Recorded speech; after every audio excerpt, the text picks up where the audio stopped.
gadījumi, un tie 75 gadīgie, kuri ir vecāki par 75, ļoti daudzi vispār nesaprata, ka kaut kas bija jādara. Tagad viņi mēģina šos dokumentus savākt un nosūtīt, bet tagad jau viņi ir izdzēsti no visurienes. Viņi fiziski pastāv, juridiski viņu kā nav. Viņi nevar ne pie ārsta griezties, nekā. Galīgi tā nav, ka viņi ir izdzēsti. Ir, viņiem pat deklētās dzīves vietas nav. Viņiem nekā nav. Viņi tajos visos medicīnas pakalpojumu saņemēju reģistrā, viņi nav aktīvi. Pie sociālā dienesta nav aktīvas un viss. Viņi nekur nevar griezties, kamēr viņu dokumentus neizskatīs.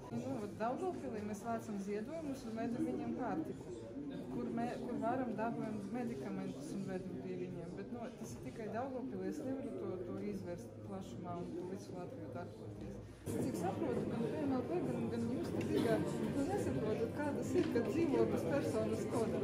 Vienīgais, kas iet pretī, ir bankas, viņi neslēdz kontus. Viss pārējais ir ciet. Arī jaunāki par 75, bet saprotiet, viņi sūtīja pa pastu uz to pieteikumu, pastu pazaudēja. Tagad PMLP saka, kur jums pierādījums, ka jūs sūtījāt? Nevajadzēja dabūt pierādījumu. Nekur viņam bija rakstīts, ka jāsūta ierakstītā vēstulē. Vienkārši aizsūta pa pastu un viss, nav nekādu pierādījumu.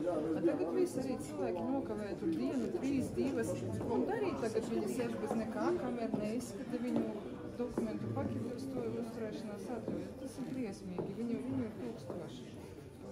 Ja es varu kaut kā līdzēt, kaut kādu informāciju, kaut kādus faktus, reālus stāstus, es labprāt atbrauktu un šos cilvēkus atvestu.